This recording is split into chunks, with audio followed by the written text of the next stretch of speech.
저는 그 국회의원 선거할 때 유세하는 분들, 또 국회의원 선거 주위에 있는 수많은 똑똑한 나름대로 성공한 사람들을 보면은 짠한 마음이 많이 들어요. 물론 이제 당선돼도 자기 소신을 국회에서 펼치는 게 쉬운 게 아니에요. 또 떨어지는 사람은 떨어져서 괴롭고, 사업을 하다가 사업을 이제 접을 나이가 됐을 때 좌절감, 상실감도 있고, 뭐 이런 것들이 다 어우러졌을 때 배신도 당하고 실패도 경험하고 부도도 맛보고, 이런 것들이 어우러져 갖고 인생을 한 번쯤 돌아보는 나이가 이제 60이 아닌가, 그런 생각을 합니다. 난 아무것도 안 하고 돈만 이제까지 벌어왔다. 자식 키우는 데만 일생을 바쳤다. 나라는 인간에 대한 자아실현이라고 그러죠. 어떻게 보면 이 17년, 그 제2의 인생, 30살에서부터 60살까지 제3의 인생, 60살에서부터 100살까지 제4의 인생이에요. 그런데 이 40년이라는 어마어마한 시간이 남아있을 때 여러분들은 과연 나는 나머지 40년을 어떻게 살아갈 것이냐, 이 나머지 40년을 잘 살기 위해서는 지나온 60년을 성찰할 필요가 있어요. 33살에 담배를 끊었어요. 15살에 담배를 피기 시작했어요. 15살에 담배를 피기 시작해갖고 33살에 담배를 끊었어요. 술은 15살에 술을 먹기 시작했어요. 그런데 59까지 술을 먹었어요. 그야말로 중학교 때 술 많이 먹었어요.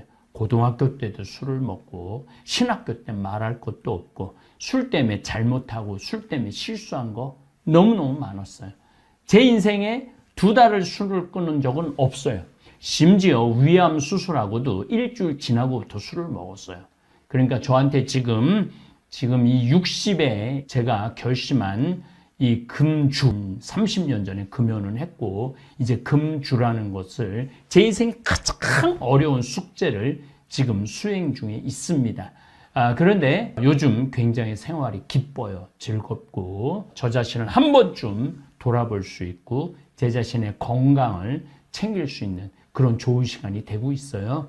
여러분들도 욕심을 끊든지, 미움을 끊든지, 분노를 끊든지, 욕정을 끊든지, 아니면 나같이 술을 끊든지, 뭔가 이 60의 전환점을 맞이하시기를 바랍니다.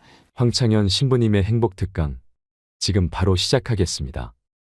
영상이 마음에 드신다면 구독, 좋아요, 알림 설정 부탁드립니다. 60대 99%가 후회하는 10가지도 함께 들으시면 좋겠습니다. 제가 사는 강원도 평창 생태 마을에는 제가 황토집을 전해서 암 환자들이 많이 오십니다. 근데 벌써 한 3년 전 얘기예요. 3년 전에 우리 집에 암 환자 자매님 한 분이 오셨어요. 한 분이 오셨는데, 이분이 5월 달경에 오셨는데 완전히 얼굴이 새카마신 분이에요. 남편이 뭐라고 그러느냐면은 간까지 다 암이 전이 돼서 3개월밖에 못 살 거라고, 신부님 마지막으로 황토집이 좋아서 왔노라고. 그래서 신부님이 좀 살려달라고. 내가 무슨 재주로 살려줘요, 제가. 그래서 좀 우리 집에 내가 행복론 강의라니까 행복론 강의 좀 들으라고. 근데 마침 그때 암 환자들이 한 10분 정도 있었어요. 그런데 그 암 환자들하고 다른 분들하고 강의를 하는데 10분이 다 웃는데 그 자매는 안 웃는 거예요. 왜 안 웃느냐? 이제 3개월밖에 안 남았기 때문에 그게 너무 걱정이 되니까 내 강의가 재밌지도 않고 웃기지도 않은 거예요. 2시간 내내 무표정한 표정으로 앉아 있더라고요.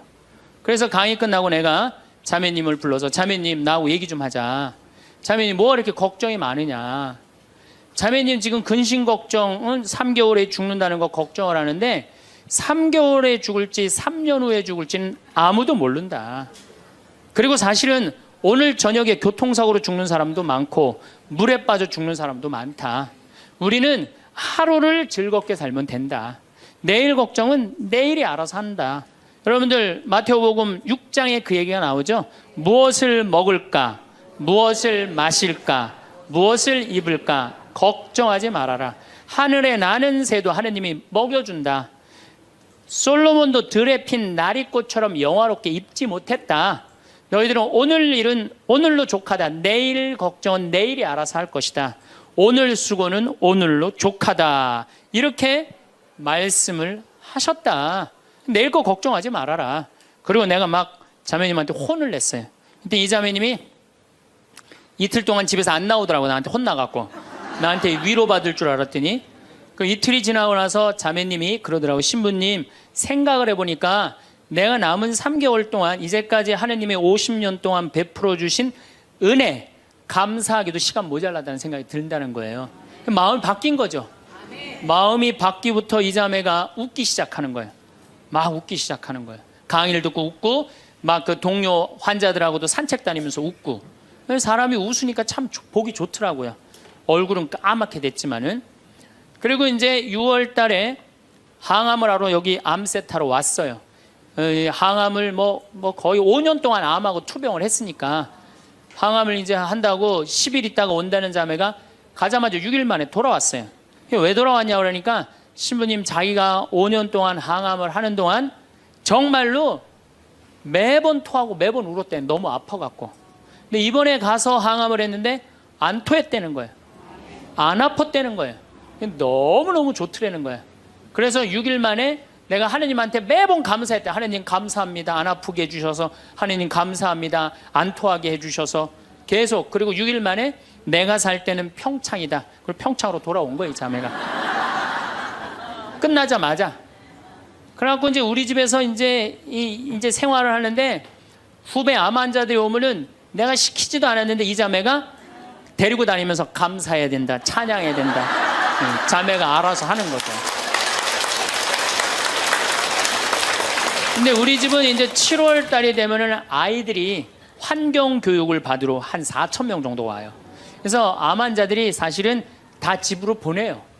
그 자매도 이제 전라도 순천 분인데 가시라고 가셨다가 방학 끝나면 오라고. 자기는 안 간다는 거. 내가 살 때가 여긴데 어딜 가냐고. 그래도 갔다가 오시라고. 그리고 자매님 이하 암 걸리신 분들 다 집으로 보냈어요. 8월 달이 되면은 전에는 밀린 강의가 많아갖고 여름방학 끝나면 전국으로 강의 다니냐고 정신이 없죠. 암 환자들 일일이 다 체크를 못했어요. 그 자매를 까먹었어요. 까먹고 이제 10월 달이 됐어요.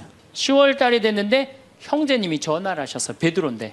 신부님, 저 베드로예요. 그러면 그때 전화한 거는 이제 이미 세상 부인이 떠나갖고 이제 장례 치르고 사모하고 49제 하고 그러고 난 다음에 이제 내 생각이 나서 대개 이제 우리 집에 이제 오신 분들이 그렇게 전화를 많이 하세요.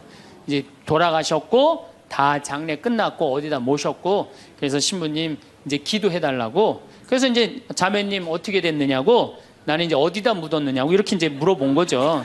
네. 그랬더니 형제님이 신부님, 우리 마누라가 이틀 전인가 3일 전에 서울에 가갖고 그 그 방사능 치료하려고 갔는데 그 암세포를 검사를 했는데 신부님 글쎄 암세포가 다 사라졌다는 거야.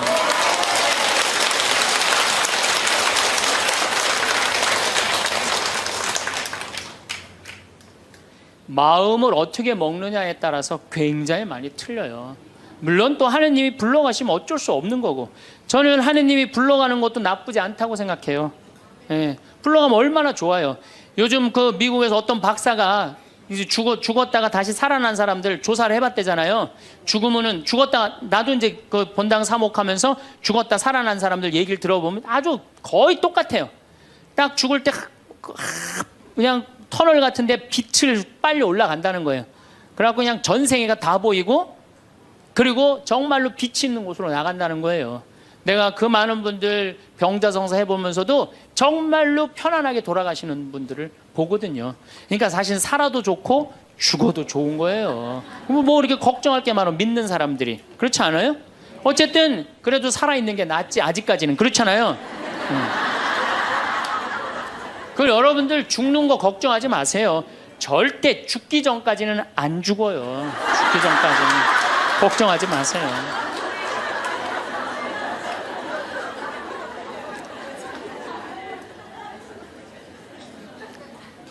축하한다고. 근데 산책을 나갔다는 거예요. 아, 그렇다고. 예.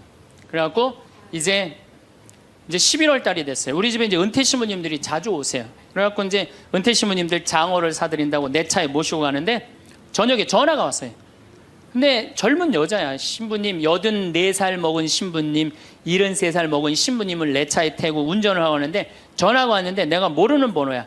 근데 저쪽에서 너무 이쁘고 젊은 여자가 신부님 저예요 그러는 거예요. 아니 내가 누군지 어떻게 알아. 목소리가 너무 이뻐. 그래서 실례하지만 누구시냐고 그랬더니 저쪽에서 뭐라 그러냐면 신부님 섭섭해요. 제 목소리를 벌써 잊으셨어요 그러는 거예요. 그래서 내가 누구냐고 그러니까 저 마리아예요 그러는 거예요. 그러니까 그 자매야. 아니 목소리가 원래 이렇게 이뻤느냐고. 말만 하면 울음을 물었거든요. 신부님 나 죽으면 안 돼요 이랬던 자매인데 이렇게 밝은 목소리냐고. 신부님 제가 요즘 너무 건강이 좋아지고 너무너무 행복하다고. 그리고 재작년 5월 달에 내가 전라도 여수에 강의를 갔는데 문수동 성당이라는 곳에 강의를 갔는데 그 자매가 순천에서 온 거예요. 갓김치를 담아서. 근데 이 자매가 나한테 전화해갖고 신부님 자기는 너무 행복하다는 거. 뭐가 행복하냐고 하니까 드디어 파마를 했다는 거예요. 암 환자들 꿈은 파마하는 거 아니에요. 그리고 딱 봤는데 그 자매가 이뻐요. 되게 암 걸리는 사람들 특징이 뭐냐면 이뻐요. 암 걸린 사람들이 왜 이쁜지 알아요? 이쁘니까 승질을 못 내잖아요. 이쁜 척 해야 될 거 아니야. 그러니까 화나는 일이 있어도 다 참고 사는 거야. 그러니까 이쁜 사람들이 암에 많이 걸려요. 또 어떤 사람이 법 없이도 사는 사람들이 암에 많이 걸려요. 다 참고. 그게 다 암이 되는 거예요. 그걸 참고 사느냐고. 참 예쁘게 생겼어. 그 많은 분들 중에 딱 마리아 자매가 눈에 딱 띄더라고요. 우리 직원들은 몰라보더라고. 얼굴이 분홍색으로 변하고. 나를 끌어안으면서 자기 너무 행복하다는 거. 그러니까 이 자매는 딱 끌어안았는데 내가 성령으로 꽉 차 있는 거 느끼겠더라고요. 근데 3개월 만에 돌아가신다는 분이 지금 3년째 살고 있어요. 지금까지도.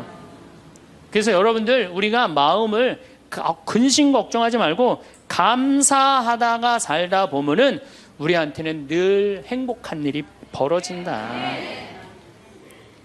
신부님 결혼 생활을 한번 해보세요. 얼마나 화가 나나. 여러분들 누구 때문에 제일 많이 화가 나요? 남편, 아내, 자식들 때문에 화가 나죠. 이 자식들하고 관계를 보면은 자식 그냥 아무 잘못도 없는데 자기 화나면 자식들한테 뭐라고 폭언을 쏟아붓느냐면은 다 필요 없어. 너도 필요 없어. 그러죠? 밥이 넘어가냐? 뭐 이런 말 막 하잖아요. 자식들한테. 근데 여러분들 자식들한테 화로 키우면 그 화가 자기한테 돌아옵니다. 제가 한 15년 전에 용산 전자랜드에 내 후배 신부가 전축을 산다고 그래서 전축 사러 갔어요. 그때 2월 15일경이었어요. 졸업 시즌이었어요. 전축을 사러 갔는데 그날 아마 아들이 이제 졸업을 했나 봐. 중학교를. 그래갖고 컴퓨터를 사준다고 엄마하고 아들하고 나온 모양이에요. 근데 엄마는 100만 원을 들고 나오고 아들은 그 컴퓨터 앞에서 150만 원짜리 컴퓨터를 자꾸 사고 싶어 하더라고요. 그러니까 이제 아들하고 엄마가 오니까 엄마가 슬슬 열받는 거지. 아들이 그냥 100만 원짜리 사면 좋은데 150만 원짜리 자꾸 산다고 우기니까 엄마가 너무 열받으니까 이 감정을 조절하지 못하고 아들 귀싸대기를 때렸어요. 그 많은 사람들이 있는데 쫙 소리가 났어요. 난 전축 사다가 무슨 소린가 했더니 때린 거 엄마가. 그래갖고 내가 그 모자가 하는 게 하도 신기해서 전축 사는 걸 관두고 구경하기 시작했어요. 어떻게 되나. 근데 엄마가 너무 화가 나니까 이성을 잃으니까 뭐라고 그러느냐면은 너 지금부터 나한테 엄마라고 그러지 말고 아줌마라고 불러. 내 말 그렇게 안 들을 거면 아줌마라고 불러. 나 지금부터 네 엄마 아니야. 얘가 그냥 귀싸대기를 맞고 얼마나 창피해. 그 많은 사람들이 봤는데 막 울더라고 애가. 그런데 막 울더니 계단에서 막 울더니 얘가 착한 애예요. 막 한참 생각하더니 자기가 잘못했다고 생각을 했는지 엄마한테 가갖고 엄마 미안해 내가 100만 원짜리 살게. 분명히 그랬거든 아들은. 근데 엄마는 이미 이성을 잃은 상태야. 그러니까 엄마가 웬만한 엄마는 고맙다 네가 그렇게 마음을 돌려줘서 그리고 내가 때린 거 미안하다 이래야 되는데 이 엄마는 완전히 이게 정신이 나간 엄마라 뭐라고 그러냐면 이놈의 새끼 아줌마라고 부르는데 왜 자꾸 엄마라고 부르느냐고. 여러분 그 아이가 그날 컴퓨터 얻어갖고 갈 수 있어요. 그렇지만 시간이 지나면은 아이가 엄마가 컴퓨터 사준 거 생각할까요? 귀싸대기 맞은 거 생각할까요? 5년, 10년 지나고 나면 컴퓨터 아무 생각 안 해요. 때린 것만 생각나요. 그런데 부모는 참 이상해요. 자식한테 때린 건 하나도 생각 안 하고 잘해준 것만 생각해요. 그러니까 자식은 부모한테 맞은 것만 생각하고 부모는 자식한테 잘해준 것만 생각해요. 나중에 만나면은 이게 영 딴 마음을 갖고 사는 거야. 그러니까 여러분들 중에 만약에 자식들이 화가 나갖고 만약에 내가 때렸다, 늙어서 호강받을 생각은 꿈도 꾸지 말아라. 며칠 전에 중국에서 한 엄마가 길거리에서 아이를 막 발로 차고 막 때리는 거 보셨죠? 방송에 나왔더라고요. 화로 키우면요, 걔는 나중에 그 엄마한테 화로 갚을 수밖에 없어요. 근데 우리가 왜 자식들한테 많이 더 화가 나느냐? 이유는 딱 한 가지예요. 공부 못한다는 거예요. 공부 못한다는 거. 공부 안 하고 딴짓 한다고, 사친구 때 공부 안 하고 컴퓨터 게임이나 하고 더욱이 눈 동그랗게 뜨고 부모한테 덤비면 화가 나요, 안 나요? 나죠? 그리고 그냥 문 쾅 닫고 자기 방에 들어가고 나오지도 않으면 속에서 불 나지 않아요? 근데 여러분들 자라면서 사춘기 때는 그러는 게 당연한 거예요. 사춘기 때는 방황할 수 있는 권리가 있는 아이들이에요. 사춘기 때는 자기가 방황하는 게 당연한 거예요. 얘네들은 권리예요, 방황하는 게. 혼란스러운 게. 근데 엄마들이 그걸 허락을 안 해. 내가 좀 마음이 산란하고 그냥 몸도 막 변하고 그냥 정신도 이상하고 여자 보면 가슴이 흥분되고 막 그래갖고 학교도 가기 싫고 그래갖고 그냥 마음이 산란해갖고 오늘은 학교를 하루 접고 명동에서 좀 고민 좀 해야 되겠다. 학교를 하루 안 갔어. 학교 선생님이 엄마한테 애가 학교 안 왔다고 찾아보니까 명동에서 그냥 애가 그냥 왔다 갔다 하는 거야. 엄마 미치는 거죠. 엄마 뭐라 그래? 너 방황은 나중에 지금 공부하고 방황을 엄마가 명동에서 대신해 줄 테니까 너는 지금 뭐 해야 돼? 공부해야 돼. 얘는 방황할 자격도 없는 거예요, 우리나라 애들은. 우리나라 애들은요, 부모를 마귀로 보는 거, 마귀로. 자기를 괴롭히는 마귀로 보는 거예요. 부모가 어디 있어요? 사실은 여러분들 자식들한테 욕심만 포기하면요, 자식들하고 싸울 일 하나도 없어요. 사실은 내 자식이 몸으로 살 놈인지 머리로 살 놈인지 빨리 판단해야 돼요. 우리 집에 이것도 한 3년 전 얘기인데 요셉이가 왔어요. 고등학교 졸업하고 대학을 떨어진 아이예요. 근데 그냥 대학을 떨어진지 집에서 컴퓨터 게임만 하는 거예요. 엄마가 미치는 거지. 애를 보면 대학도 안 들어갔지, 새벽 4시까지 컴퓨터 게임하지, 낮에는 1시에 일어나지. 그냥 미치는 거죠. 그래갖고 나한테 데리고 왔어요, 강원도 평창에. 근데 살이 얼마나 쪘는지 애가 살이 너무 찐 거예요. 그래갖고 그냥 눈이 살이 쪄갖고 이 눈두덩이가 안 보이는 거예요. 신부님, 우리 애가 문제라고, 공부는 안 하고 컴퓨터 게임만 한다고.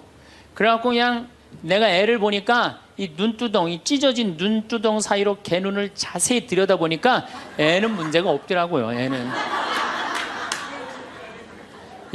근데 애가 살이 얼마나 쪘는지, 100kg인지 110kg인지 120kg인지 130kg인지 알 길이 없는 거야.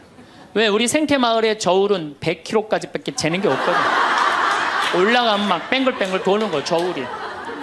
그래서 내가 고추 빨 때 방앗간에 나갈 때 달아봐라. 그래서 달아봐. 그랬더니 얘가 몇 킬로가 나냐? 130kg가 나서 130kg. 그래갖고 일단은 하여튼 놔두고 가라고. 그래갖고 이제 엄마는 갔어요. 엄마는 가고. 근데 애가 참 건강한 애예요. 정신도 맑은 애 아이고. 부모 입장에서 문제인데 내 눈에는 문제가 아니더라고. 너 밭에 나가서 일 좀 해라. 그래갖고 이제 다 큰 애니까 밭에 나가서 일을 하고 일주일 지나고 난 다음에 관리장한테 물어봤어요. 걔 어떠냐고, 요셉이. 그랬더니 관리장이 넘버 1이라는 거예요. 엄마는 문제라고 데리고 왔는데 우리 생태마을의 관리장은 넘버 1이라는 거. 일도 잘하고 성격도 좋고 기가 막히더라고. 어떻게 일을 잘하냐 하니까 애가 힘이 좋아갖고 물건도 게으름을 안 핀다는 거예요. 게으름을. 여러분들, 얘가 몸으로 살래요, 머리로 살래요? 몸으로 살래죠? 몸으로 살래를 머리로 살라고 그러면 얘가 머리가 돌 것 같아, 안 돌 것 같아요? 그러니까 내가 몸으로 살지 머리로 살지 빨리 구분할 줄 알아야 돼요. 그래갖고 애가 너무 괜찮으니까 6월 달에 우리 생태마을에 앞에 강이 흐른단 말이에요. 거기서 래프팅을 합니다. 그래서 래프팅 가이드를 자격증을 따라고 그랬어요. 그랬더니 우리 래프팅 가이드 팀장이 신부님 다른 아이는 다 따도 얘는 못 땁니다. 왜냐하면 이 가이드 자격증 체육학과 애들이 따는 거거든요. 배를 뒤집었다가 폈다가 강물에 뛰어 들어갔다가 강물에 또 올라오고 그래야 되는데 130kg짜리가 강물에 한번 빠지면 그만이지 어떻게 자격증을 땁니까? 그래도 우리가 협회 사람들하고 잘 아니까 좀 어떻게 좀 따게 좀 해라. 그래갖고 가이드를 자격증을 보냈는데 얘가 금요일날 따갖고 왔어요. 기가 막힌 거죠. 어떻게 땄냐 그러니까 그 주간에 비가 오지 않아갖고 배가 강바닥에 단 거야. 그래갖고 그냥 들어왔다 나갔다 자격증 따갖고 왔어요. 그리고 아이가 가이드를 하는데 인기가 최고예요. 최고. 너무너무 잘하는 거 아이가. 그래갖고 이제 9월 달에 엄마가 와서 보니까 아들이 130kg짜리니까 116kg가 된 거야. 살이 홀쭉 빠지고 눈빛이 초롱초롱해진 거야. 그러니까 엄마가 가자 공부하러.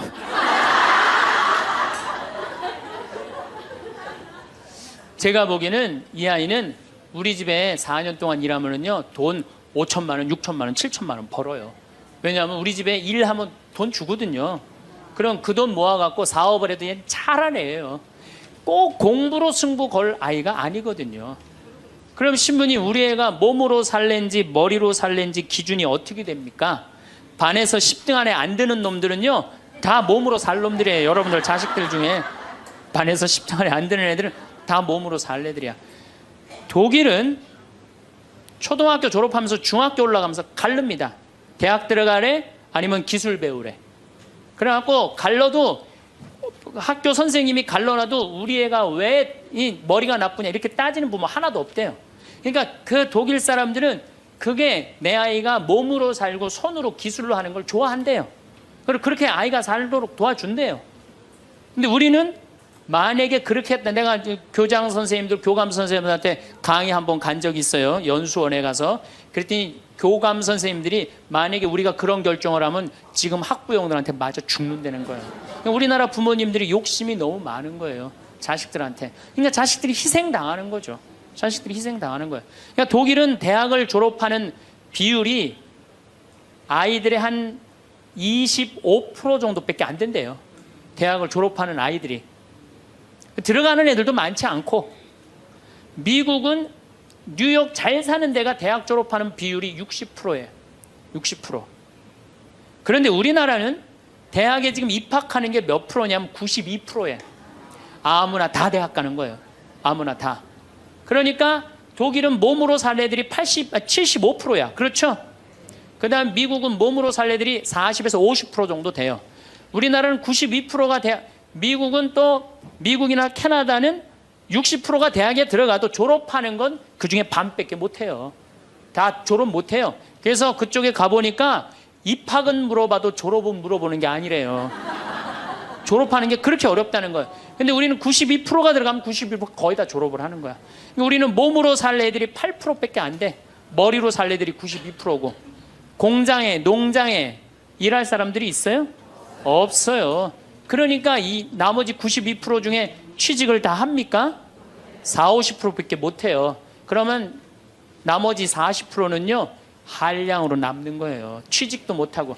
그럼 그 자식 보고 있으면 속에서 불이 나요 안 나요? 불이 나죠? 근데 누가 잘못한 거예요? 부모가 잘못한 거예요. 처음부터 너는 머리로 안 될 것 같으니까 우리 몸 쪽으로 가자. 그래갖고 농사를 가르치든지 기술을 가르치면은 걔 벌써 취직해갖고 일했을 거예요. 근데 다 우리의 삐뚤어진 욕심 때문에 아이도 망가뜨리고 부모도 망가지고, 그래갖고 돈 쏟아 넣느냐고 노후 대책연금도 못하고. 그러니까 그냥 전 국민이 그냥 화 속에서 사는 거예요. 그러니까 저는 정말로 우리나라 이 교육제도가 화의 근원이라고 생각해요. 그렇다면은 자식 때문에 화나죠. 그런데 이 부부라도 서로 사이가 좋으면은 좋은데, 엄마들이 자식한테 미쳐갖고 남편한테 신경 써요 안 써요? 안 쓰죠? 남편이 외로운지 힘든지도 몰라요. 근데 자식들은 부부가 막 사랑스럽고 이렇게 다정하게 지내는 부모를 본 자식들은요 안정스럽게 자란대요. 근데 부부가 맨날 싸우고 막 이러는 자식들은요 굉장히 불안정하게 자란다는 거예요. 그래서 저는 정말로 감사한 게 저는 고등학교 졸업할 때까지 부부는 안 싸우는 건 줄 알았어요. 부부는 한 번도 부부 싸움을 본 적이 없어요, 저는. 근데 내 고등학교 때 친구가 아이 뭐 술 먹자고 고등학교 때 왜 그러냐 그러니까 아버지가 엄마를 때려갖고 눈탱이가 밤탱이가 됐다는 거예요. 자기 너무너무 괴롭다는 거예요. 그래서 저는 그때 충격받았어요. 어떻게 부부가 싸우느냐 그런 충격을 받았어요, 저는. 왜냐하면 나는 우리 어머니 아버지 싸우는 걸 한 번도 못 봤거든요. 그래서 내가 그 얘기를 얼마 전에 우리 형제들이 다 모였을 때 나는 어머니 아버지 싸우는 걸 한 번도 못 봤다. 그랬더니 우리 형제들이 이구동성으로 딱 한마디 하더라고요. 신부님이 집에 붙어 있은 적 있어야지 그걸 보는 거 아니냐.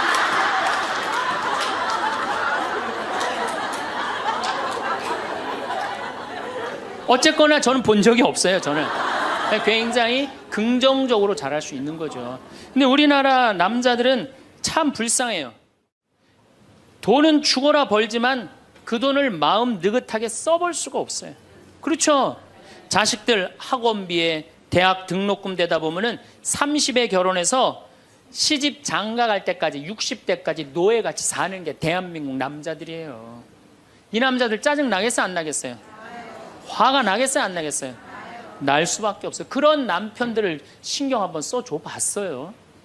정말로 정말 남편 정말로 남편을 왕대조 패줘봤느냐고. 여러분들 길 가는 사람이 여러분들 10,000원 주는 사람 있어요?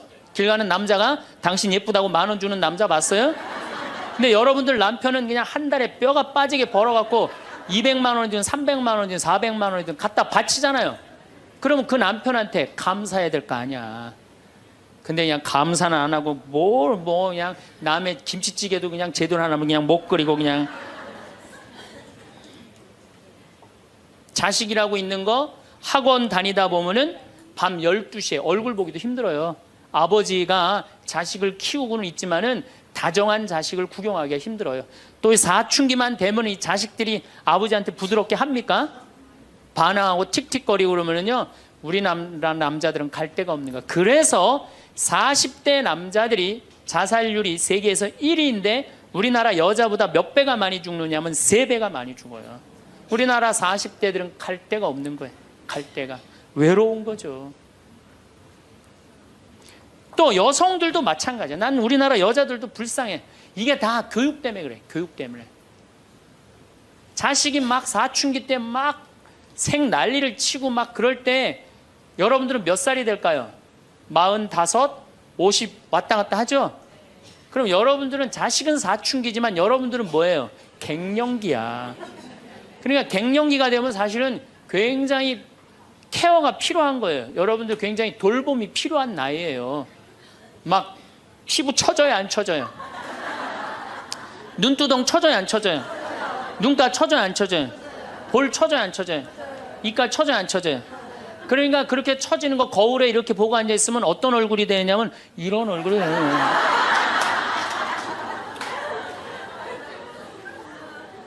사람은요, 눈가가 올라가야지 이쁘고 이가가 올라가야지 이쁘거든요. 그러니까 이제 50이 되면은 이쁜 게 하나도 없는 거야. 그러니까 젊은 여자들이 이쁘게 보이려고 화장할 때 어떻게 연필을 막 위로 그리잖아, 이렇게. 근데 50이 되면 연필로 그려도 결국은 어떻게 돼요? 끝이 떨어지잖아요.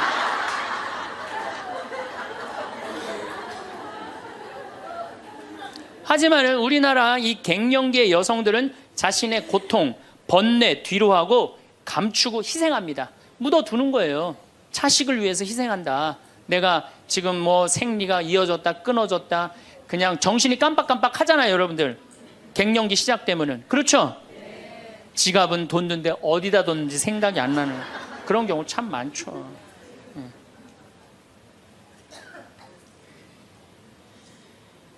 그러니까 자기만 희생한다고 생각을 하니까 화가 나는 거예요. 화가 나는 거. 더욱이 50이 되면은 뭐에 걸리느냐? 빈둥지 증후군에 걸려요. 자식 공부하러 나가고, 그렇죠? 남편 돈 벌러 나가고, 자기는 50 되면은 아무도 옆에 없는 것 같은 외로움 속에 자기가 이제 빠지는 거죠. 그러면 이제 자식 보면 막 화가 나는 거예요. 남편 봐도 화가 나고, 몸에는 막 테스토스테론이 나와가고 힘은 흘러 넘치고, 그러니까 막 소리 지르는 거야. 그러니까 50 넘은 여자 중에 여자 같은 여자는 없고 전부 다 깡패 같은 여자들만 있는 거예요. 50 넘은. 그래서 나는 이 부부들 보면은 참 재미난 게 성당에서 내가 보면 얼굴도 예쁘고 정말로 상냥해요. 이 음식 반찬도 맛있게 하고, 그럼 남편하고 술 한잔 하면서 형제님 행복하다고, 저렇게 이쁘고 상냥하고 괜찮은 여자랑 살아서 정말로 부럽다고. 그러면은 형제님들 대부분이 뭐라고 그러냐면, 신부님 부러우세요? 너무 부럽다고. 그러면은 형제님들이 뭐라고 그러냐면, 데리고 가세요.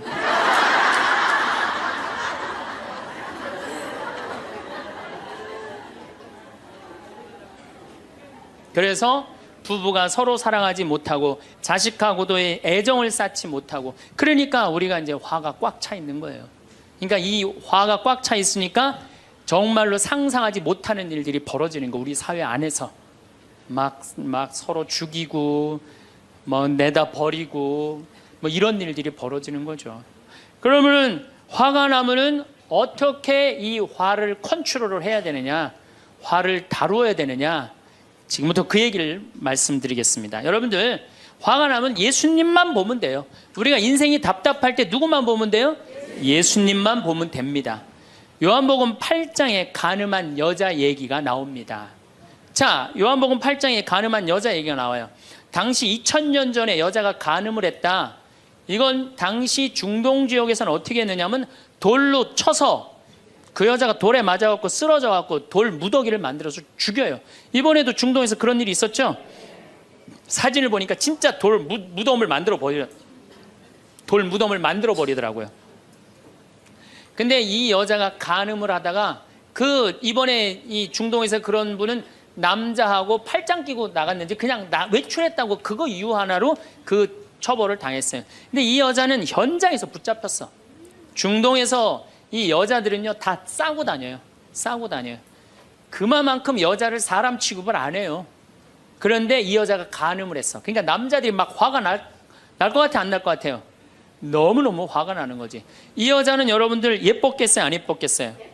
예뻤을 거예요. 왜냐하면 당시에 간음을 한다는 건 목숨을 걸었기 때문에. 이 여자 몸매는 어땠을 것 같아요? S라인에 S라인. 이게 벤지 엉덩이인지 구분도 안 되는 여자고 간음할 수가 없어요. 예쁜 여자가 다른 남자하고 대낮에 간음하다가 붙잡혔다. 남자들이 흥분할 수밖에 없어요. 그래갖고 막 눈이 뒤집어져 갖고 예수님은 안 그래도 예수님한테 별렀어요. 왜? 요한복음 7장에 귀에만 대면 예수님을 죽이려고 그랬거든. 근데 이 사건이 8장에 일어나요. 8장에. 그러니까 모두를 용서해라, 사랑해라 이런 분하고 율법 1.1핵도 없어지면 안 된다. 그러니까 율법학자들이 예수님 앞에 이 여자를 패댕기를 치는 거예요. 당신이 이 여자 간음했는데 어떻게 하면 좋으냐고. 근데 예수님이 보니까 이 사람들이, 이 남자들이 너무너무 흥분해 있는 거야. 눈이 뒤집어진 거예요. 보니까 흰 눈동자 95%, 까만 눈동자 5%야. 눈이 확 뒤집어져 있는 거야. 근데 예수님은 참 지혜로우셔요. 흥분한 사람하고는 얘기를 안 하시는 거예요. 여러분들, 두 사람이 막 싸워. 내가 말리로 들어갔어. 말리로 들어가면 나중에 흥분한 사람들 속에 뛰어들어가면 나중에 몇 명이 싸워요? 3명이 싸워요. 이게 눈에 뵈는 게 없을 때는요, 아무리 좋은 말도 귀에 안 들어오는 거예요. 눈에 뵈는 게 없을 때는. 예수님 딱 보니까 아니 이 사람들이 완전히 흥분해 있어. 그러니까 상대 안 합니다. 어떻게 하냐면 대꾸도 안 하고 바닥에다 뭘 쓰세요. 땅바닥에 뭘 쓰세요. 참 위대한 행동이죠. 흥분이 가라앉을 때까지 기다리시는 거죠. 저는 제 소원이 하나 있어요. 저는 본당 신부를 10년 동안 했는데 다행히 한 번도 뭐 교우들끼리 뭐 서로 싸워갖고 패가 갈린다든가 그런 적이 없어요. 그런데 이제 내가 다음에 이제 한번 본당에 나가면 주교님한테 가서 꼭 부탁하고 싶어요. 주교님한테 나는 어떤 본당에 나가고 싶냐고 부탁을 하고 싶냐면은 성당이 두 패로 나눠져 갖고 머리통이 터지게 싸우는 본당에 나 보내달라고. 내가 꼭 하고 싶은 게 있어서 그래요. 뭘 하고 싶으냐면은 내가 이제 머리통이 터지게 싸우는 본당에 발령받아 갔단 말이야. 딱 발령받아 가면은 양쪽 회장들이 딱 올 거 아니에요. 신부님, 저치들이 우리 성당 돈 다 빼먹었다고. 또 이쪽 회장들은 저치들이 우리 성당 분위기 다 깬다고 시시비비를 가려달라고 흥분이 돼갖고 오면은 나는 아무 말도 안 하고 사제관 방바닥에 뭘 써보고 싶어. 나 그거 꼭 해보고 싶어요. 여러분들도 만약에 남편이 나하고 얘기 좀 하자고, 남편이 흥분돼갖고 너 왜 우리 어머니한테 그렇게 못되게 대하느냐, 그래갖고 싸우자고 문을 열고 딱 들어와갖고 딱 봤는데 남편이 흥분을 했어. 눈동자를 보니까 흰 눈동자 95%, 까만 눈동자 5%야. 그러면은 부인이 그래 나도 할 얘기가 많다 해보자. 그러면은요 어떻게 될 것 같아요? 싸우고 귀싸대게 맞게 돼 있어요. 왜? 말로 싸우면요 남자는 여자를 못 이겨요. 남자는. 왜냐하면 여자는 하루에 25,000마디를 하고 남자는 하루에 15,000마디밖에 못 하거든요. 그러니까 말로는 여자를 이길 수가 없어요. 나는 우리 신부들 중에 수녀님하고 싸운 신부들 중에 수녀님하고 싸워서 수녀님을 이긴 신부를 본 적이 없어요.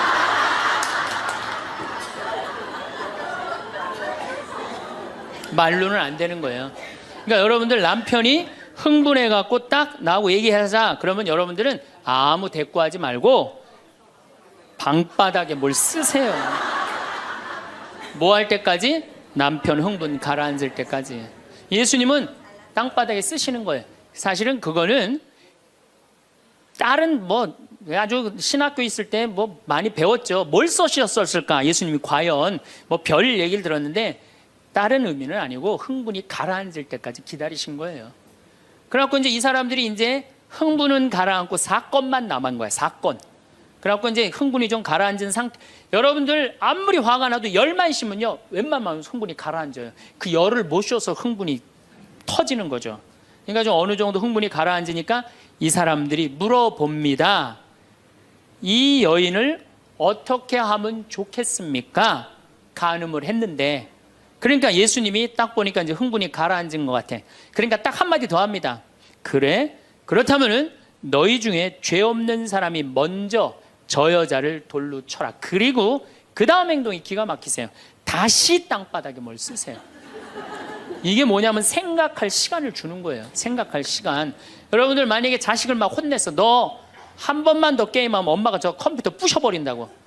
그리고 너 문 열어놔. 그리고 문 열어놓고 자기는 텔레비전 보고 있으면서 아들은 게임 하나 안 하나, 한쪽 눈으로는 게임 하나 안 하나 보고 한쪽 눈은 텔레비 보고 있으면 아들이 그걸 잘 받아들이겠어요? 더 욱하는 게 생겨요. 한 번 혼냈으면요 생각할 시간을 주는 게 중요한 거예요. 그러니까 예수님은 생각할 시간을 주는 거예요. 너희 중에 죄 없는 사람이 먼저 저 여자를 돌로 쳐라. 그리고 난 다음에 예수님 다시 땅바닥에 뭘 쓰십니다. 그런데 언제까지 기다려 주시느냐 하면 다 떠날 때까지 기다리는 거예요. 중간에 고개 안 돌리시고. 그리고 다 떠났어. 다 떠나고 나니까 그때서 고개를 들어서 혼자 남은 여인한테 물어봅니다. 여인아, 네 죄를 묻던 사람들이 어디 갔느냐? 아무도 없습니다, 주님. 그래? 그들이 만약에 네 죄를 묻지 않았다면 나도 네 죄를 묻지 않으마. 이거 기가 막힌 얘기예요. 왜? 예수님은 죄를 묻을 수 있는 권한이 있으신 분이에요. 얼마든지 그 여자를 징계할 수 있어요. 그렇지만 다른 사람이 묻지 않았기 때문에 나도 묻지 않겠다. 아, 기가 막히지 않아요? 예수님은 세 사람을 용서합니다. 첫 번째 죽이자고 덤비는 바리사이들을 용서하고, 간음한 이 여인을 용서하고, 그 다음에 율법의 1.1획도 나는 어기로 온 것이 아니다, 없애러 온 것이 아니다, 이렇게 가르친 당신까지 용서한 거야. 다시 말해서 흥분이 가라앉으면요 문제 해결은 다 돼요. 흥분한 상태에서 여러분들이 문제 해결하려고 하면 해결이 안 된다는 얘기예요. 그렇다면은 이 흥분은, 화는 어떻게 하면 조절할 수 있느냐? 첫 번째, 숨을 잘 쉬어라. 이거는 모든 화를 조절하는 책을 읽어보면요 첫 번째로 나오는 게 숨을 잘 쉬어라예요. 화가 나면은 숨이 가빠져요, 안 가빠져요? 가빠지죠? 씩씩거린다 그러죠? 이게 숨을 어떻게 주체하지 못해서 그러는 거예요. 근데 여러분들, 숨은 창세기에 보면은 하느님이 인간을 창조하시고 뭘 불어넣었다 그래요? 숨을. 그러니까 우리가 숨을 쉰다는 건 생명을 쉬는 거예요. 생명을. 그러니까 숨을 잘못 쉬면 생명을 잘못 다루는 거하고 똑같은 거예요. 근데 숨은 어떻게 내 몸으로 들어와서 코로 들어와서 심장으로 해서 이 위로 해서 그 다음에 단전, 배꼽 아래로 해서 간으로 해서 폐로 이렇게 돌아서 나가는 게 숨이에요. 그래갖고 온전히 산소 공급이 온 장기 안에 다 돼야 돼. 근데 화가 나면 여러분들 숨을 어디다 걸어놓고 쉬어요? 목에다 목조서 딱 걸어놓고 싸우잖아요. 남편하고 싸울 때. 예, 내가 시집하고 당신한테 해준 게 뭐가 있어? 외식을 해줘서, 설거지를 해줬어, 그렇다고 여행을 시켜줘서, 밍크 코트를 사줘서, 다이아를 사줬어. 그럼 얼굴이 빨개져 안 빨개져? 왜 빨개지느냐면 이게 내려갔다 와야 되는데 여기만 딱 차 있으니까 점점 풍선처럼 부풀어 오르는 거예요. 그렇게 1시간을 소리 지르고 싸우면은 1시간 동안 여기 산소 통합니까 안 통합니까? 안 통하면 여기가 무슨 병이 드느냐면 화병이 드는 거. 그래서 드는 병이 화병이에요. 그러니까 싸울 때 어떻게 싸워야 되냐면 숨을 쉬고 싸워야 되는 거예요. 싸울 때 어떻게 싸워야 되냐면 당신이 말이야 시집 와갖고 나한테 해준 게 뭐가 있어? 설거지를 해줬어, 그렇다고 외식을 시켜줬어.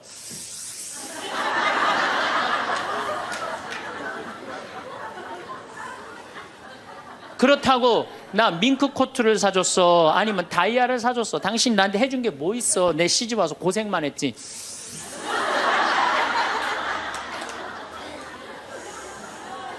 그렇다고 내가 하느님 그렇게 열심히 믿었는데 예수님 태어난 나자렛을 보내줬어, 갈릴레아를 보내줬어. 나 이 집에서 종처럼 일만 했는데 당신 뭐가 있다고 나한테 소리를 지르고 그래? 이렇게 숨을 쉬고 싸우면은요 절대 남편한테 귀싸대기 안 맞아요. 남편이요 차분히 얘기하게 돼 있어요. 근데 막 흥분을 끌어올리면서 얘기하면 사람 감정이 격해져 갖고 이성이 사라지는 거예요. 그래서 우리가 내가 너무너무 화가 나면은 심호흡을 10번만 하면은 굉장히 문제가 해결된다는 거예요. 그래서 여러분들 화가 나면 어떻게 해라? 숨을 잘 쉬어라. 두 번째, 화가 나면 어떻게 해라? 걸어라. 걷는 게 아주 중요합니다. 여러분들 화가 날 때 묵주를 들고 나와서 동네 한 바퀴만 돌면은요 알아서 마음이 정리가 돼요. 해결책도 알아서 나와요. 2시간, 3시간만 걸으면은요 완전히 차분해져서 들어가요. 그러니까 화가 나면 그 자리에서 떠나야 되는 거 무조건. 떠나는데 가만히 있으면 더 이게 일어나거든요. 그래서 이 꼼포스텔라라고 스페인의 야고보 성인 무덤 가는 800km, 그게 세계적으로 그렇게 인기가 좋은 게 왜 인기가 좋으냐 하면은 그 걸으면서 사람이 치유가 다 되고 마음 정리가 다 되기 때문에 그러는 거예요. 그러니까 걷는 거는 건강에도 좋지만은 마음을 정리해 주는 게 걷는 거예요. 그래서 여러분들 정말로 화가 나면 어떻게? 걸으세요. 그리고 정말로 큰 숙제가 있다, 내 인생에 큰 숙제가 있다 그러면은 도보 성지순례를 하세요. 도보 성지순례를. 저는 우리 교우들이랑 이 세남터에서부터 미리네까지 전체 교우가 밤 8시면 모여갖고 새벽 3시, 4시까지 저 미리네까지 걸었어요. 그 목요일, 금요일, 토요일, 일요일 4일을 걸었는데 그 한 400~500명 되는 교우들이 나한테 체험, 은혜 받은 얘기를 하는데 이건 보통 은혜 받은 게 아니에요. 허리 아프던 사람은 허리 다 낫고, 위장 아프던 사람은 위장 다 낫고, 마음 복잡한 사람 마음 정리되고, 사업이 막 안 돼갖고 괴로워하던 사람은 빛을 보고, 걷는 게 그렇게 우리 인생에 중요한 거예요. 그래서 내가 정말 문제가 있다, 세남터서부터 걸으세요. 세남터 우리 김대건 시모님 시신 모시고 미리네까지 원선시호 할아버지가 그땐 청년이었지만 갔잖아요. 그 생각하고 걸으면은요 여러분들 은혜 많이 받으실 거예요. 그러니까 화가 나면 어떻게 해라? 숨을 잘 쉬고 그 다음에 어떻게 해라? 걸어라. 그 다음에 화가 나면 화를 조절하는 방법 중에 세 번째는 잘 먹어라. 이게 먹는 게 화를 먹는 경우가 너무 많아요. 인스턴트 음식, 그렇죠? 이거 잘못 먹으면요 다 화가 들어있는 거예요. 그리고 고기 너무 많이 먹으면요 화냅니다. 여러분들 사슴 싸나워요 안 싸나워요? 안 싸납죠? 사자 싸나워요 안 싸나워요? 싸납죠? 사자 뭐 먹어요? 고기 먹죠? 사슴 뭐 먹어요? 풀 먹죠? 내 아들이 나한테 덤비는데 막 리모컨 던지고 막 자기 막 방문 부시고 그러면은요 애가 성격이 나빠서 그런 게 아니에요. 아, 내가 고기를 너무 많이 먹여서 그렇구나. 그래갖고 걔를 뭘 먹이냐면 6개월 동안 풀만 먹여보세요. 6개월만 지나면 완전히 온순해집니다. 그리고 여러분들 우리가 먹는 게 화가 너무 많아요. 아주 비근한 예를 하나 드릴게요. 달걀을 예를 드릴게요. 달걀을 여러분들 닭들 어떻게 달걀을 낳아요? 우리 지금 여러분들 보통 드시는 닭들 다 가둬놓고 하죠? 재웁니까 안 재웁니까? 안 재우죠? 재우지도 않죠. 공간이 조그맣죠. 스트레스 받으니까 옆에 닭 막 좁니다. 부리로. 그러니까 어떻게 하냐면 부리를 잘라요. 못 쪼개. 그런 닭들이 놓는 달걀은 화가 들어있을까요? 안 들어있을까요? 화가 들어있는 거예요. 그런 음식들이 자연적이지 않은 음식들이 반자연적인 음식들을 우리가 먹는 게 문제예요. 우리 닭들은 내가 300마리 키우는데 막 날아다니면서 놓는 알들은 벌써 향이 좋아요. 딱 깨서 먹으면 아주 고소하고. 그런데 일반 그 시중에서 이렇게 사는 닭들은 막 약간 좀 비리고 이런 냄새, 그 스트레스 받는 거예요. 그럴 만큼 먹는 게 중요한 거예요. 그래서 자연식이라는 게 우리한테 그래서 중요한 거예요. 그래서 이 화도 커피 많이 먹으면 막 심장 두근두근 거려요, 안 거려요? 그런 상태에서 화나는 일이 있으면 폭발합니다. 그러니까 먹는 게 아주 중요하다. 네 번째, 우리가 화를 잘 다스리려면은 이게 음양의 조화, 인생을 좀 즐길 줄 알아야 돼. 인생을. 하느님이 6일 일하고 7일째 쉬셨어요, 안 쉬셨어요? 쉬셨죠? 그럼 여러분들도 일하고 쉬어야 돼, 안 쉬어야 돼요? 쉬어야 돼요. 근데 우리는 잘 안 쉬어. 하느님이 태양도 동그랗고 달도 동그랗고 산도 동그랗고 사람 머리도 동그랗고 이렇게 동그랗게 만들어 놓으신 이유는 동그랗게 살라고 그런 거예요. 그런데 우리 평창에 내가 생태마을에서는 운전하고 읍내에 나가면은 한 번도 빵빵거리는 소리를 못 들어요. 근데 서울만 딱 오면은 여긴 다 네모나고 삐죽해. 그러니까 네모나고 삐죽한 거 보는 사람들 딱 1초만 늦게 출발해도 빵빵거리고 난리도 아니에요. 그러니까 여러분들 음양의 조화를 잘 이루어야 돼요. 남녀 뭐 쉬는 거 이런 게 굉장히 중요한 거거든요. 그래서 좀 어디 가서 그러니까 우리 생태마을 같은데 1년에 일주일씩 와서 조용히 기도하고 쉬고 가면은 영혼이 편안한 거죠. 그러니까 여러분들 지금 나이 60 드신 분들 60년 일했으면 나머지 인생은 즐거워야 돼, 안 즐거워야 돼? 즐거워야 돼. 그러니까 그런 음양의 조화를 잘 해야 된다. 다섯 번째, 제일 중요한 거, 화가 안 나는 최고 좋은 길은 뭐냐면 자기 자신한테 잘해주면 돼요. 내가 행복하면은 절대 화 안 납니다. 얼마 전에 우리 집에 대장암으로 온몸에 퍼져서 돌아가신 분이 계세요. 자매님이 나보다 1살 많은데 죽기 일주일 전에 나를 딱 끌어안고 울면서 이런 말을 했어요. 신부님, 나는 내가 이제 곧 죽을 것 같은데 나는 남편한테도 안 미안하대요. 왜 안 미안하냐면 남편 평생 집 돌본 적이 없대요. 그래서 하나도 안 미안하대요.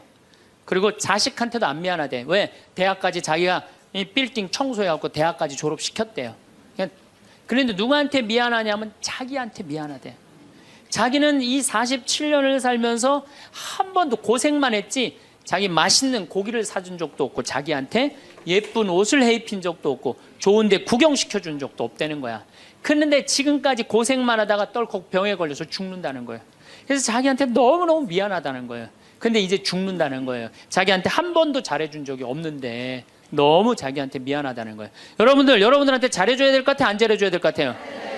괜히 그냥 참고 인내하면서 승질은 승질대로 부리고 그러실 필요 하나도 없어요. 이제 여러분들한테 맛있는 거 있으면 사주세요. 그렇죠? 예쁜 옷 있으면 사 입히고 여러분한테 좋은 데 있으면 구경도 좀 시켜주고 저는 저한테 잘해줍니다. 왜 잘해주느냐 하면은 나는 본당을 떠나 있기 때문에 본당 총회장님도 없고 부회장님도 없고 성부회장님도 없어요. 그러니까 나 고기 먹고 싶으면 사주는 사람 아무도 없어요. 내가 고기가 먹고 싶으면 내가 사줘요. 베네딕토 고기 먹고 싶냐? 가자, 내가 오늘 사줄게. 난 내가 데려와서 내가 사줘 나한테. 그러니까 스트레스 받는 일이 없는 거예요. 남한테 섭섭한 것도 없고. 그래서 제가 항상 하는 얘기지만 집에서는 엄마가 행복해야 돼. 그래야지 자식이 행복한 거예요. 집에서는 아내가 행복해야 돼. 그래야지 누가 행복해? 남편이 행복한 거예요. 집에서는 며느리가 행복해야 돼. 그래야지 누가 행복해? 시어머니가 행복한 거예요. 그러니까 여기 계신 여러분들이 행복해야지 대한민국이 행복한 거예요. 이제는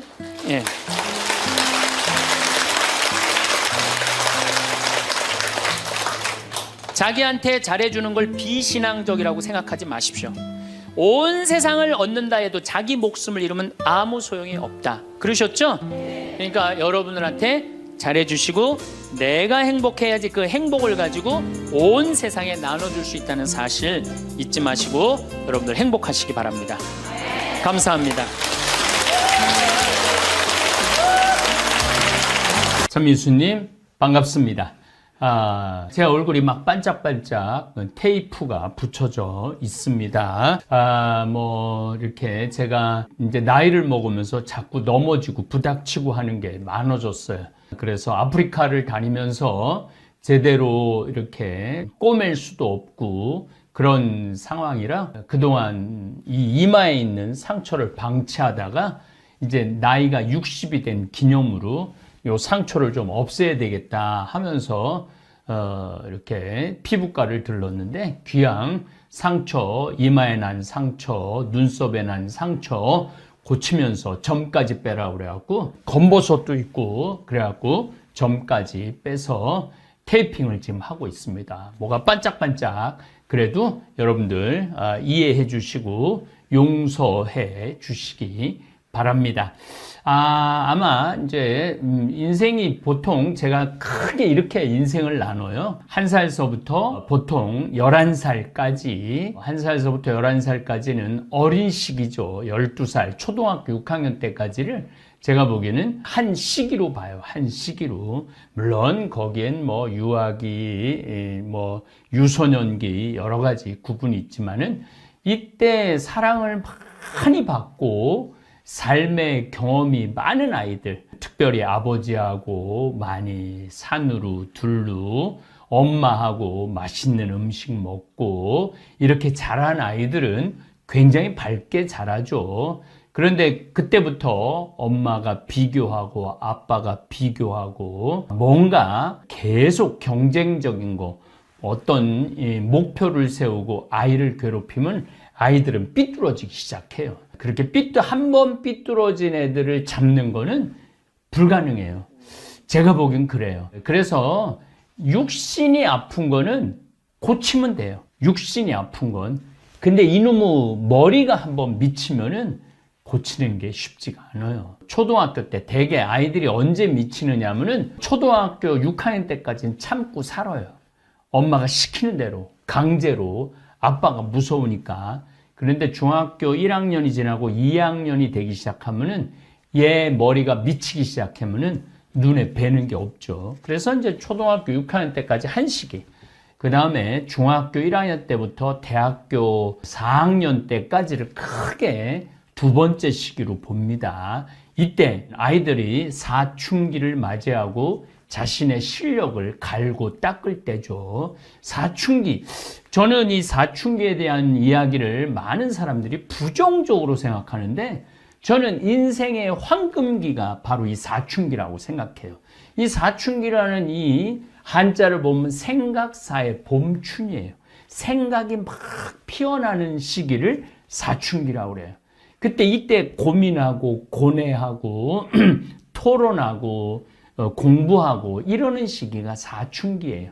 그런데 대한민국 교육제도 안에서는 너 고민하지 말어. 생각하지 말어. 국어, 영어, 수학 공부해. 그래갖고 이 시기에 가장 소중한 이 사춘기, 생각이 봄이 피어나는 생각이 피어나는 이 시기에 생각을 하지 말라고 그래요. 그래서 고등학교 졸업한 아이들하고 이렇게 대화를 하다 보면은 얘가 등치는 산만한데 이 생각이 없는 애들이 너무너무 많더라고요. 이게 잘못된 시기죠.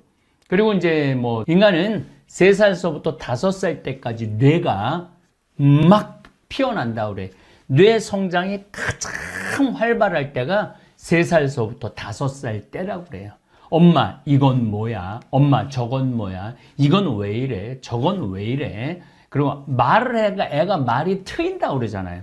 그게 3살서부터 빠른 아이들은 2살서부터도 되지만 어쨌든 그 육아 그 발달 성장 과정에 관련된 책을 읽어보면은 3살서부터 5살 때까지 이때 트이지 않으면은 평생 트이지 않는 경우가 많다라고 그래요. 뇌가 가장 많이 발달하고 뇌가 가장 많이 영양분을 빨아들일 때, 이건 뭐 지금 요즘 반성, 용서, 보속이라는 주제로 강의를 하는데 맞지 않는 얘기지만은 그래도 이건 꼭 여러분들이 알으셔야 돼요. 그리고 이제 저는 이제 중학교 2학년 때 사제가 될 거냐 말 거냐 고민을 했어요. 왜? 왜 고민을 했느냐면은 내가 예수님의 십자가의 사랑, 그 거룩하고 아름다운 예수님의 삶을 따라서 살아야 되겠다. 그러기 위해서 그 거룩한 삶을 살기 위해서 내가 적합한 사람인가, 내가 합당한 사람인가 고뇌했죠. 또 세속적인 출세, 또 아주 중요한 어떤 결혼을 포기해야 되고 이런 것에 대한 고민을 많이 했죠. 또 뭐 우리 어머니 아버지를 제가 특별히 많이 사랑을 해서 부모님, 옛날에 저 40년 전에는 신학교를 가는 건 집안하고 인연을 끊는 거예요.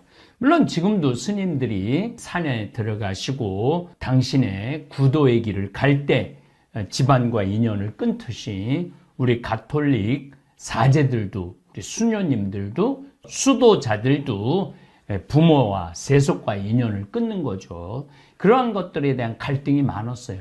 그런데 그게 갈등이라기보다는 고뇌죠. 인생을 한 번쯤 점검해보는 좋은 시기였던 것 같아요. 그래서 중학교 2학년의 15살의 어린 아이였지만 굉장히 철학적인 생각, 신앙적인 생각을 많이 했어요. 그 좀 교만한 얘기지만은 그 아이들, 저는 뭐 또 중학교 2학년, 3학년, 고등학교 1학년, 3년을 거의 학교 생활을 못했죠. 근데 아이들 이렇게 사는 모습을 보면은 아이들 굉장히 어려 보이더라고요. 친구지만, 동년배지만은 저는 인생을 생각하고 사제라는 그 외길을 생각하고 막 이러는데 애들이 엄마가 통닭을 안 사줬어, 햄버거를 안 사줬어, 그리고 막 오락실에서 막 게임하고 이런 아이들을 볼 때 조금, 그러니까 건늙었다고 표현할 수 있죠. 그리고 아주 중요한 시기, 대학 시기.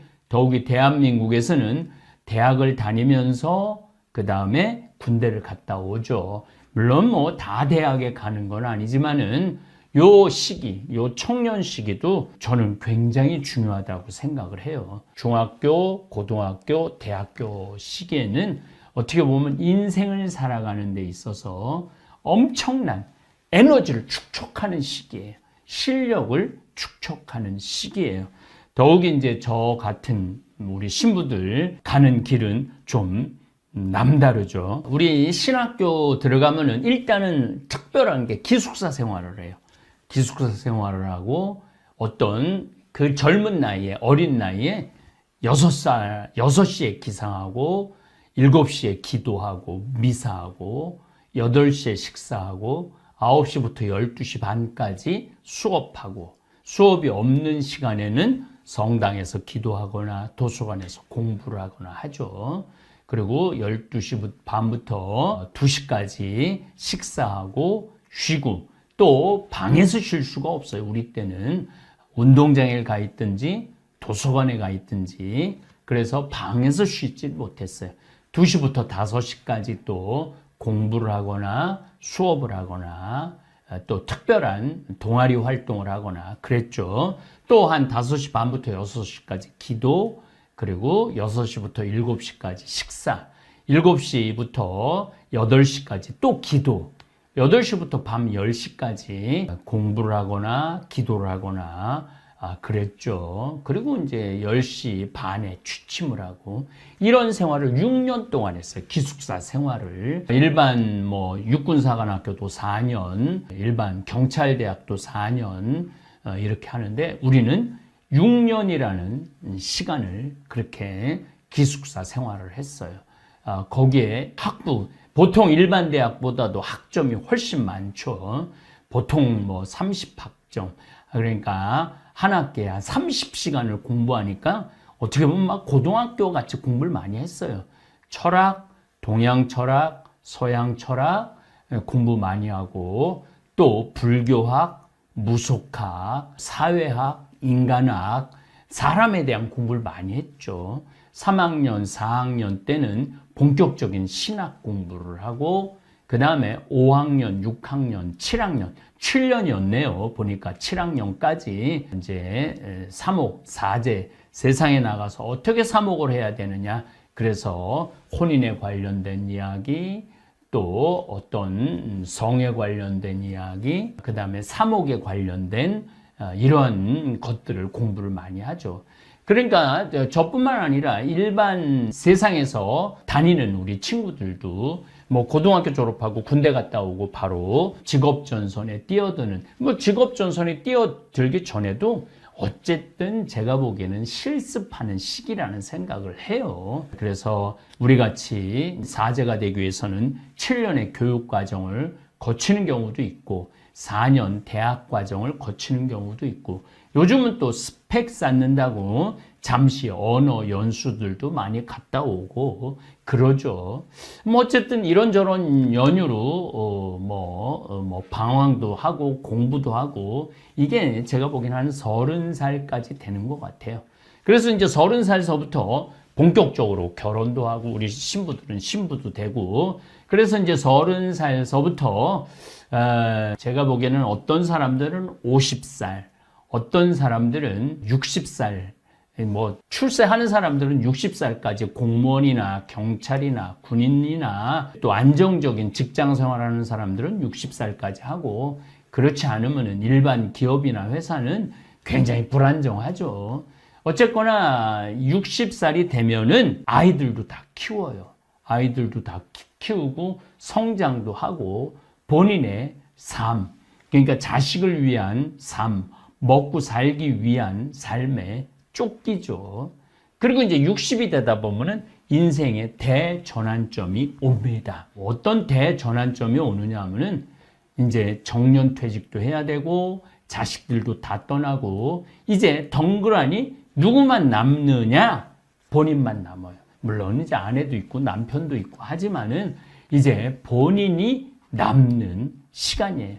본인하고의 어떤 싸움의 시간이에요. 그런데 어떤 사람은 그 본인하고 삶을 충실히 하고 또 자기가 스텝이라고 그러죠. 자기가 요 나이 땐 내가 뭐 결혼을 하고 요 나이 때는 전세에서 아파트를 갖고 아파트에서 조금 여유가 있으면은 건물을 하나 사고 땅을 사고, 또 어떤 경우는 나는 시골에 귀농을 하고 뭐 나 개인적인 개발을 하고 뭐 여행을 다니고 여러 가지 하여튼 것들을 하다가 60이 되면은 뭔가 인생의 전환점이 옵니다. 60. 바로 제가 60이에요. 내 인생의 전환점. 저뿐만 아니라 60을 맞이하는 사람들의 공통적인 생각이라는 생각을 합니다. 그럴 때 한번 인생을 돌아보죠. 인생을 돌아보게 돼 있어요. 만약에 60이 됐는데 인생을 돌아보지 않는다, 이런 분들은 나머지 100살까지 허무하게 살고 무의미하게 살고 고통스럽게 살 거예요. 방향도 모른 채 깜깜한 어두움 속에서 삶의 기쁨, 의미도 모른 채 살아갈 수가 있죠. 그래서 60이 돼갖고 인생을 돌아보는 성찰을, 이걸 제가 성찰이라는 단어를 쓰는데 성찰을 할 필요가 있어요. 요즘 제가 반성, 용서, 보속 이런 주제로 토요 특강을 이어나가고 있죠. 우리 인생을 한번 돌아보자 이거죠. 우리가 정말 인생을 제대로 살고 있는가, 살았는가, 앞으로 또 어떻게 살 건가, 이런 것들을 돌아보는 시점이 제가 보기엔 60이 아닌가, 이런 생각을 합니다. 그래서 뭐 그런 얘기가 참 많죠. 인생은 60부터다. 이런 얘기 참 많이 하죠. 또 제 강의를 듣는 분들의 80%는 55세에서부터 100세까지예요. 그러니까 80%의 내 구독자들과의 공감을 많이 할 수 있을 것 같고, 또 나머지 20%도 15살에서부터 55세까지 20세인데 아마 제 강의가 나름대로 공감할 수 있을 거라는 생각을 합니다. 자, 성찰에 대한 얘기를 좀 할게요. 그럼 60쯤 되면은 인생을 돌아보게 되죠. 내가 태어났을 때 어디서 태어났느냐? 저는 경상도 함양이라는 아주 산골에서 태어났어요.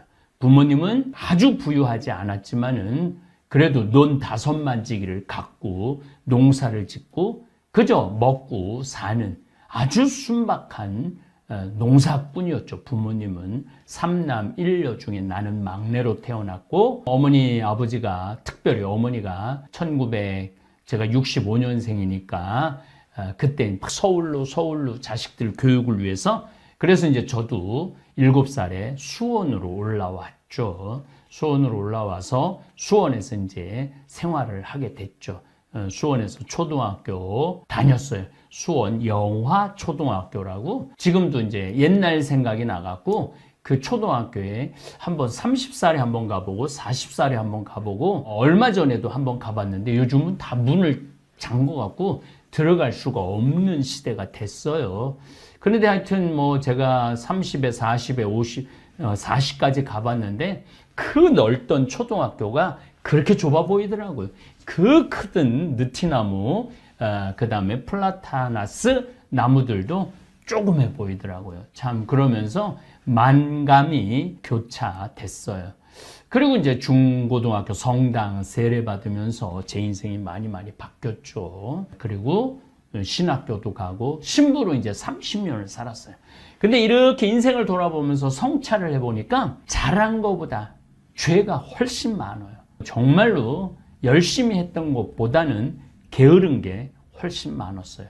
그런데 자, 오늘 여기까지만 얘기하고, 자, 자기 인생의 성찰을 좀 60에 해야 되는데, 어떤 사람은 성찰이 가능한 사람이 있고 어떤 사람은 성찰이 불가능한 사람이 있어요. 그럼 성찰이 가능한 사람은 어떤 사람이냐? 일단 신앙생활 하는 사람들이 성찰이 가능합니다. 우리 가톨릭 그리스도인들, 물론 개신교도 포함되는 그리스도인들은 계속 성찰을 하게 되죠.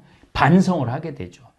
또 우리 불교는 자기 완성, 해탈, 이게 굉장한 주제예요. 불교는. 그래서 어찌 보면은 자기가 해탈하면 자기가 부처님이 될 수 있는 거예요. 그래서 어떤 자기 수련이 어찌 보면은 우리 그리스도인들보다도 훨씬 더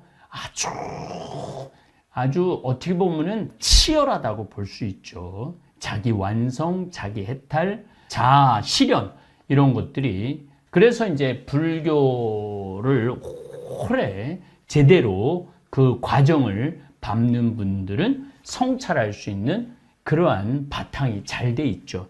또 한편으로 뭐 나는 뭐 성당도 안 다니고 절에도 안 다닌다, 신앙생활 특별히 안 했다. 그러나 나는 소크라테스, 아리스토텔레스, 플라톤, 또 우리 동양 철학의 다산 선생님 이야기라든지 이황, 이이, 또 현대 철학이라든지 이런 거에 관심이 많았고, 그런 책들을 읽으면서 인생이라는 게 어떻게 사는 게 후회하지 않는 인생을 사는 거구나 라는 어떤 바탕이 있는 사람들이 있어요. 어떤 바탕이. 그런 바탕이 있는 사람들은 60에 자기 인생을 성찰하는 데 있어서 스펙트럼이라고 그러죠. 이렇게 볼 수 있는 각도가, 시야가 많이 넓죠. 또 한편으로는 신앙생활도 안 하고 또 철학책도 안 읽고 또 고전 소설책도 안 읽고 아무것도 안 하고 돈 버는 데만 죽어라, 그냥 출세하는데 돈 버는 데만 죽어라 뛰어온 사람들이 60이 되면은 더 이상 돈 벌 기회도 출세할 기회도 놓치는 경우가 많아요. 이제 조금 있으면은 국회의원 선거가 있는데, 저는 그 국회의원 선거할 때 유세하는 분들, 또 국회의원 선거 주위에 있는 수많은 똑똑한 나름대로 성공한 사람들을 보면은 짠한 마음이 많이 들어요. 물론 이제 당선돼도 자기 소신을 국회에서 펼치는 게 쉬운 게 아니에요.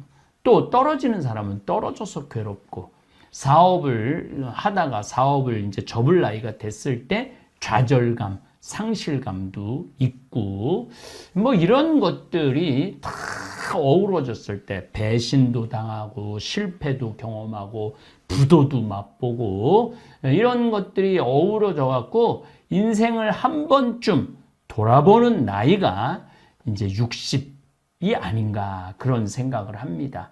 이 강의를 듣는 분들 중에 나는 신앙생활도 안 한다. 성서도 안 읽는다. 불경도 안 읽는다.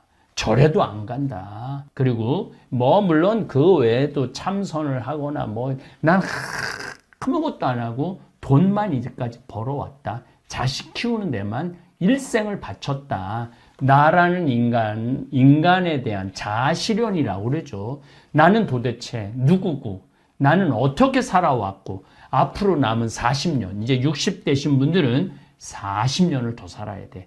40년이 결코 짧은 인생이 아니에요.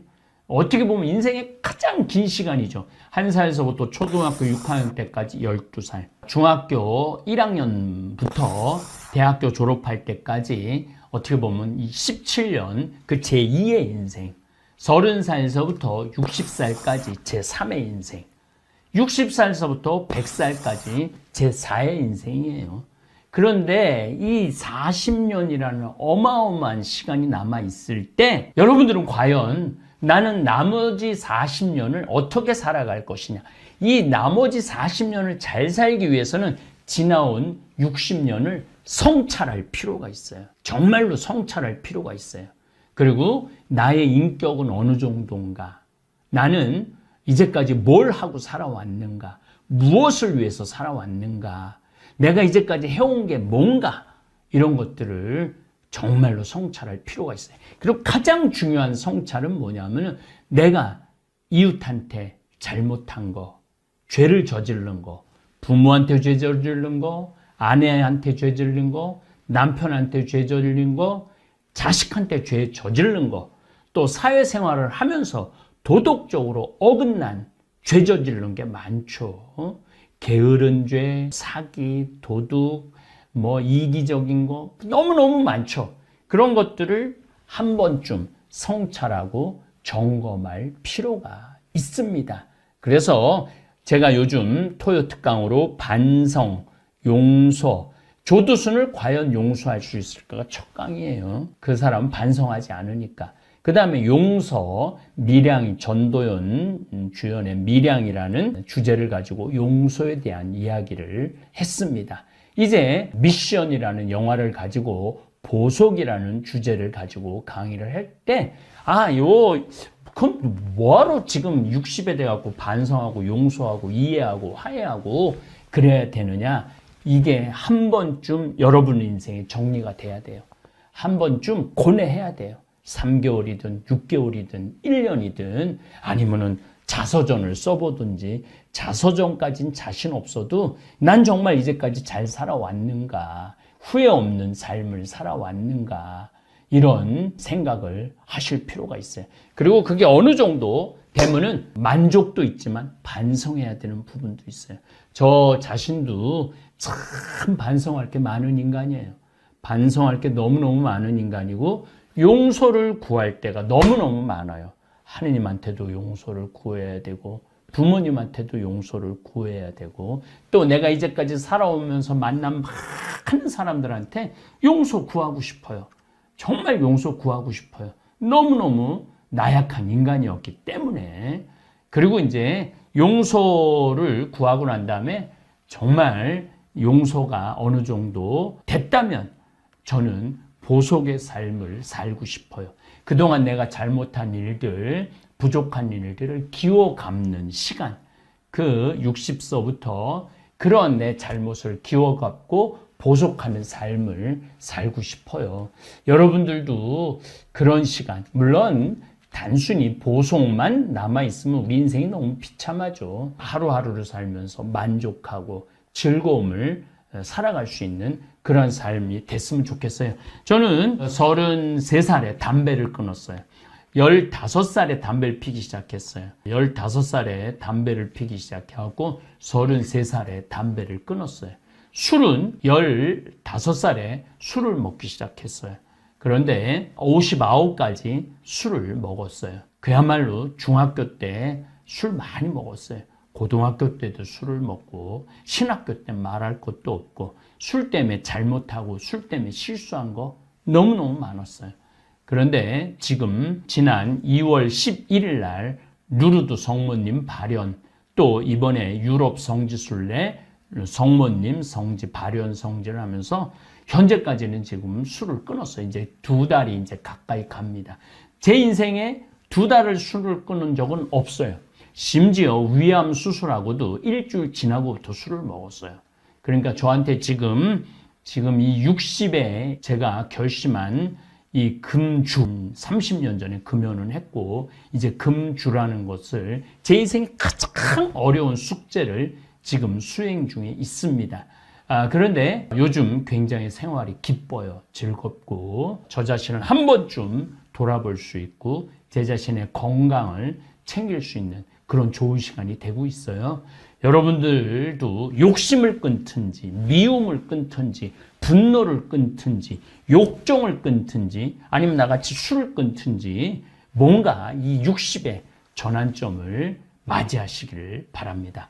자, 이제 우리가 60까지 살아왔다면 1살서부터 초등학교 6학년 그게 한 기야. 그게 12년, 13년이에요. 그 다음에 14살서부터 중학교 때부터 30살 때까지는 그야말로 청춘을 불살려는 실력을 쌓는 그런 시기예요. 그리고 인생을 어떻게 살아가는 밑바탕의 시기예요. 그 시기를 충실하지 못했던 분들은 30살서부터 60살까지 굉장히 힘들게 살겠죠. 또 30살서부터 60살까지 결혼하고 애 낳고 아이 키우고 나름대로 먹고 살고 출세하고 재산 모으고 했다면 60까지 살았다면 이제는 다 꺾이는 나이예요. 건강도 꺾이고 사회적인 생활도 꺾이고 부모로서의 역할도 꺾이고 그러는 나이가 60이 아닌가 그런 생각을 합니다. 자, 이제 60부터 100살까지 40년이 남아 있는데 그 40년을 어떻게 살아갈 것이냐. 이 우리가 큰 숙제예요. 더욱이 다볼사이버 교우들에게는 저는 그 길을, 행복한 길을 안내하고 싶어요. 정말 만족하는 길을 안내하고 싶어요. 백성호 신부님이라고 제가 서울교구 신부님인데 존경하는 신부님을 며칠 전에 만났는데 툭 던지는 말이 저한테 아주 깨달음을 주는 말씀을 하셨어요. 이제 어떤 시대냐? 걸어도 100년, 누워도 100년의 시대가 왔다. 이렇게 얘기를 하더라고요. 그러니까 60살에서부터 자기 건강을 잘 관리하는 사람도 100살을 살게 돼 있고 자기를 관리하지 못하는 사람들, 건강을 관리하지 못하는 사람도 100살까지 산다는 거예요. 그 맞는 얘기예요. 치매가 70에 걸려도 10년, 20년 동안 약으로 살면서 100살까지 가는 사람들 많아요. 당뇨가 걸려갖고 손도 자르고 눈도 멀고 발도 자르고 그래도 100살까지 사는 사람들 많아요. 중풍이 와갖고 팔다리 반신 마비가 와갖고 절면서도 약이 좋아갖고 100살까지 사는 사람들 많아요.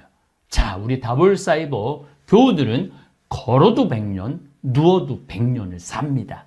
자, 어떻게 사시겠어요? 걸어도 100년을 사시는 게 훨씬 좋죠. 보람도 느끼고 의미도 찾고 하루하루가 정말 행복한 하루. 물론 그 전제가 바로 반성하고 용서를 청하고 회개를 하고 보석의 삶을 사는 이 기본적인 것들을 밟을 때 여러분들의 삶은 충만하실 겁니다. 이제 봄입니다.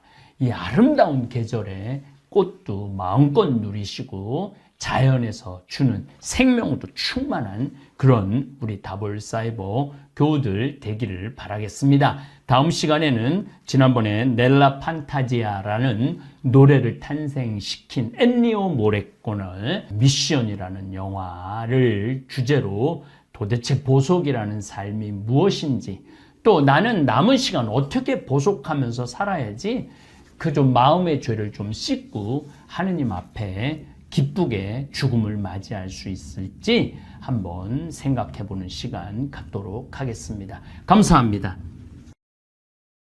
고령화 시대 60대 99%가 후회하는 10가지. 행복한 인생 산막을 위해 이건 꼭 하세요. 살다 보면 어떤 일이든 후회가 남습니다. 미리 알았더라면 후회를 덜 남길 수 있었을까요? 인생의 후반기를 보내고 있는 60대들은 그들이 지금껏 살아온 발자취 곳곳에서 후회를 발견한다고 합니다. 인생 선배들이 가장 후회하는 것들은 무엇일까요? 60대 99%가 후회하는 사실 10가지. 더 많이 저축하세요. 은퇴 후 가장 큰 고민은 경제적인 어려움입니다.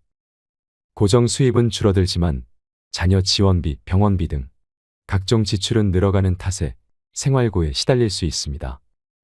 젊은 나이에 저축을 하지 않으면 은퇴 이후 큰 고난을 겪게 될 수 있습니다. 배우자의 소중함을 느끼세요. 배우자는 평생을 함께 할 반려자입니다. 그러나 상대방의 소중함을 쉽게 간과해버리고는 합니다. 나이가 들수록 곁에는 서로만 남게 됩니다. 자식도 소용없습니다. 배우자에게 최선을 다하며 앞으로의 노후를 그려나가 보세요. 노년을 함께 할 친구를 만나세요. 배우자 다음으로는 친구가 가장 큰 자산입니다.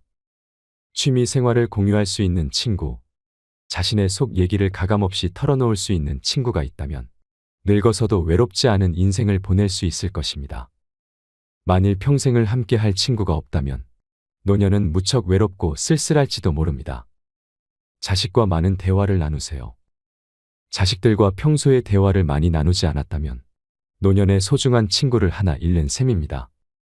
나이가 들수록 자식과 친밀한 관계를 유지해야 후회 없는 자식 농사를 했다고 느낄 수 있을 것입니다. 뿐만 아니라 자식과 건강한 유대감을 형성하는 것은 노년의 정신적 안정감에도 도움을 줍니다. 건강을 관리하세요. 건강이 중요하다는 사실은 누구나 알고 있지만 젊을 때는 이를 모르고 몸을 혹사시킵니다. 그럴수록 고통받는 것은 미래의 나이입니다. 평생 운동과 식단 관리로 건강을 유지하는 습관을 가져야 합니다. 배움을 멈추지 마세요. 요즘에는 70대 이상의 노인들도 컴퓨터를 배우는 등 새로운 도전에 나서고 있습니다. 평생 공부하고 배우는 일을 멈추지 않도록 해야 합니다. 몸과 마음의 건강뿐 아니라 자신감도 얻을 수 있을 것입니다. 배우려는 열정만 있다면 인생 2모작, 3모작도 가능하다고 전문가들은 조언합니다. 평생 할 수 있는 취미를 만드세요. 취미라고 해서 거창한 것만이 있는 게 아닙니다. 등산과 가벼운 산책, 독서, 음악 감상 등과 같이 큰 돈이 필요하지 않는 것들도 많습니다. 취미를 갖게 된다면 평생 지루하지 않은 활력 있는 삶을 보낼 수 있을 것입니다. 일기를 쓰고 기록을 남기세요. 은퇴 후 자신의 인생을 되돌아볼 때 인생이 허무하고 덧없이 느껴질 때가 있습니다. 그럴 때 평생 자신이 걸어온 발자취를 돌아보고 정리하는 것이 필요합니다. 이를 위해서는 젊을 때부터 기록을 남기는 습관을 가지는 것이 좋습니다. 매일 쓰지 않아도 틈틈이 기록하고 사진 등을 남겨놓으면 나중에 자신의 삶을 정리하는 데 도움이 됩니다. 연금과 보험을 드세요. 노년기에는 뜻하지 않게 목돈이 들어가는 경우가 많습니다.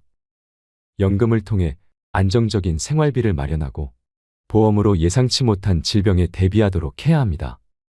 저축과 같은 개념이기 때문에 아깝다고 생각하기보다 준비를 한다고 생각해야 합니다. 다만 연금과 보험을 들 때는 꼼꼼하게 잘 따져 보셔야 합니다. 좀 더 도전하고 여행하세요. 그때 했어야 했는데, 그때 그 시절에 나만이 할 수 있었던 일이나 도전이 있었을 것입니다.